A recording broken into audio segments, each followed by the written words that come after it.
और बुलेटिन में अब बात मुन्ना भाइयों की सेंध की।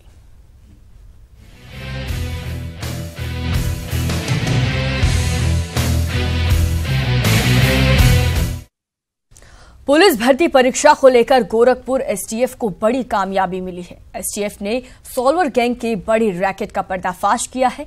एसटीएफ ने गैंग के 11 सदस्यों को गिरफ्तार किया है। इनमें 4 बिहार के और 7 गोरखपुर के सदस्य हैं। बदमाशों के पास से 5,78,000 नकदी समेत कई अहम दस्तावेज भी बरामद हुए हैं। पूछताछ में सॉल्वर गैंग के सदस्य ने बताया कि पुलिस भर्ती परीक्षा में पास कराने को लेकर एक अभ्यर्थी से 8 लाख में सौदा हुआ था। बात तो हुई थी कि मतलब कुछ पैसा दिया जाएगा, क्लियर नहीं मतलब बोल कुछ मिलेगा पैसा, मतलब पैसा दिया जाएगा उसके बदले में। कितना पैसा दिया था? जी पैसा 10,000 रुपये दिए थे। टोटल कितना पैसा देना था? टोटल बोले थे एग्जाम होने के बाद मतलब कि बातचीत किया जाएगा उसके बारे में। वही बोले थे 50,000 रुपये देंगे। वही टोटल मेरे साथ 3 के अंदर है। लगभग 22 से 23 अभ्यर्थी जो है अपीयर होने की संभावना है। तो लगातार हमारी फोर्स डिप्लॉय है और इसके बाद भी जो ट्रैफिक का मूवमेंट है, बाकी व्यवस्था है, उसके लिए भी अलर्टनेस। लगातार हम लोग का प्रयास यही है कि किसी प्रकार की अव्यवस्था ना तो एग्ज़ाम में ना जो उनका परिचालन है आने जाने उस समय पर हो। और अब बात पुलिस भर्ती की।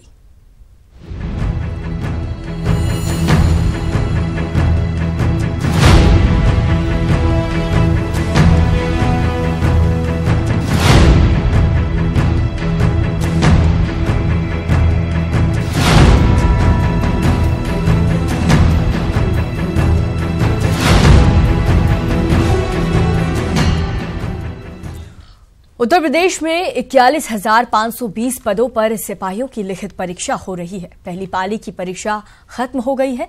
थोड़ी ही देर में दूसरी पाली की परीक्षा होने जा रही है। लिखित परीक्षा के लिए 56 जिलों में 860 परीक्षा केंद्र बनाए गए। कल भी 2 पालियों में परीक्षा होनी है।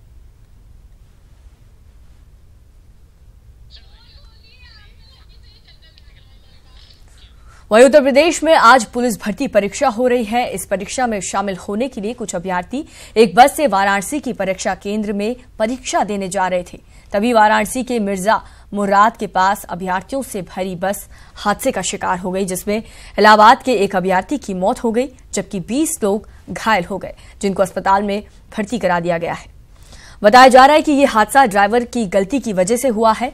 बस चलाते वक्त ड्राइवर को नींद आ गई, जिससे बस अनियंत्रित होकर पलट गई।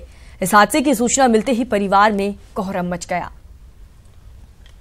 चल रही थी बस, अचानक ड्राइवर मोड़ा। अब मोड़ने के बाद पता नहीं कैसे क्या हुआ, पत्थर आगे आ गया या क्या हुआ, बस पलट गई। फिर किसी सूरत फिर करके उनको निकाला गया, ऊपर निकाल के फिर लाद के लेके आए रोड के पास। वहाँ पर 1 घंटे से लगा रहे हैं, कोई एम्बुलेंस ना कोई 100 नंबर आया। आने के बाद देखा जैसे लाश को, तुरंत वो अपनी जीप को पीछे करके भाग निकला तुरंत। गाजियाबाद में सीएम योगी आदित्यनाथ ने पश्चिमी यूपी के जनप्रतिनिधियों के साथ बैठक की, जिसमें विधायकों और सांसदों के साथ साथ पश्चिमी उत्तर प्रदेश के सभी प्रभारी मंत्री भी मौजूद थे। बैठक में 2019 के चुनाव की रणनीति पर चर्चा हुई। साथ ही साथ कैराना फूलपुर उपचुनाव की हार पर मंथन किया गया। सूत्रों के मुताबिक सीएम ने विधायकों और सांसदों से केंद्र और राज्य सरकार की उपलब्धियों और कार्यक्रमों को जनता के बीच ले जाने को कहा। असली त्यागी जी को कुछ